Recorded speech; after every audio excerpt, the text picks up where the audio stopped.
माफी मागू ना. बांधाला पाण्याला वाटला कुणाला अडवू नका. एखाद्याची पाईपलाईन चालली असेल नका अडवू साहेब.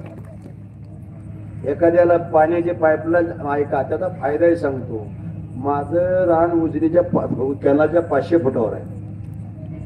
माझ्या रानातनं 38 पाईपी गेल्या. किती पाईपी? बाळूमामाच्या पुढे लबाड बोलणार नाही, 1 रुपया कोणाचा घेतला नाही. पण ज्याच्या रानातनं पाईपलाईन गेल्या त्यांनी कोणी 50 घे, कोणी 1,00,000 घे, कोणी तर म्हणला पाईप टाकतो का, पाईपी टाकून देतोय का. गरज असल्यामुळे लोकांनी पाईपी टाकून दिल्या. मी कुणाचा रुपया घेतला नाही. माझ्या हिरीचं पाणी 1 फूट सुद्धा खाली जात नाही. त्याचं कारण तुम्हाला सांगतो. माझे ऊस घेऊन पाईपलाईन नाही, पण 12 लोकांनी माझ्या रानात टी काढलाय. हे वाटतंय रान बघा बघा बघा फायदा का तोटाय. वाट अडू नका तुमच्या पाया पुरता. आता जर वाट अडवला तर पुन्हा जन्म तुम्हाला बिगर वाटत मरायला जाळायला जागा सुद्धा मिळणार. शेतकरी बाबा काय काय लोक काय करते, कडद घेते ती. आता कुठं जातो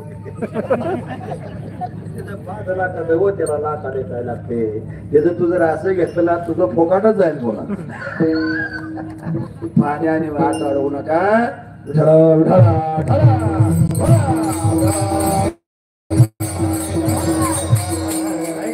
साधू संत असतात ना, त्यांनी स्वतःवर आघात घेतला आणि जगाचं कल्याण केलं. किती आघात घेतला. माझे जगद्गुरु तुकोबराया आणि त्या तुकोबरायाच्या कीर्तनाला सावजी कासार यायचा. कोण यायचा? सावजी कासार. पण त्याच्या बायकोला पटत नव्हतं मावशाव. तुम्हाला तर कुठे पडतंय आम्ही कीर्तनाला बसण्याला गेल्यावर पडतंय. खऱ्याच सांगा टाळकऱ्याचा घरच्याच गावात नीट आहे का. मी बऱ्याच वेळा सांगत असतो टाळकऱ्याच्या बायकोपेक्षा पेंढऱ्याची बायको लई चांगली. ती मार खाते पण तिथं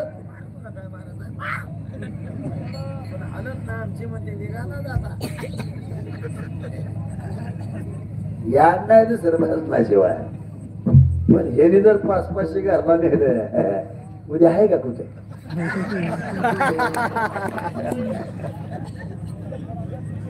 उगा आम्ही काळं पडलो नाही बोलले खाऊन काळं पडलो. फुकट जावं लागायचं. नारळ सुद्धा नाही म्हटल्यावर सावजी कासाराची बायको वारडायची, म्हणायची एक ना एक दिवस तुकोबरायसारखं तुमचं होईल. तुकोबरायचं झालतं काय. दुष्काळ आटिले द्रव्य नेला मान, एक स्त्रियांना करता मेले. एवढे जागेदारी तुकोबरायचे. पण बायको अन्न करून मिळते. महाराष्ट्राला जनता प्रसन्न आहे. पण काही मागित नाही तरी सुद्धा दुःख नाही. तुम्ही एक दिवस तुकोबरायसारखं होताल असं म्हटल्यावर ऐकत नाही म्हणजे बरोबर काटा काढा ठेवलं. पण मालकाचा नाही तुकोबरायचा. आणि सावजी कासाराची बायको म्हणजे मालक रोजच कीर्तन जाता. आणि एकदा महाराजाला आपल्या घालला. सावजी कासारा आनंद झाला. कधी नाही ती सद्बुद्धी सुचली. आणि सावजी कासार तुकोबराय घरला घेऊन आले. आल्याबरोबर त्यांची सेवा चांगली केली. न देता तरी देऊ नका अन्न, भुकाचे जेवण तरी बाजा, घालू नका दूध यामध्ये सार, ताकाचे तरी उपकार करा. जेवण केलं. रात्रभर मुक्त मला तुकोबरा तिथं दोघं रात्रभर महाराजांची सेवा करतायत. सकाळी सावजी कासाराची बायको लवकर उठली. पातेलं पाण्यात ठेवले. एवढा जाळ घातला पाण्याला उकळी आली.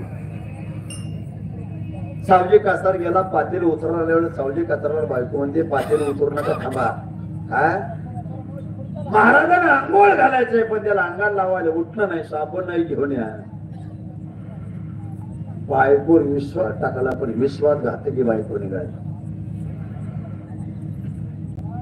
किती चांगला वागा. परावारी शिव एका गावाला कीर्तनाला गेलो. टेकून महाग टिकली लागली. कुठे घरी गेलो शर्ट अडकवला. आता टिकली बरोबर.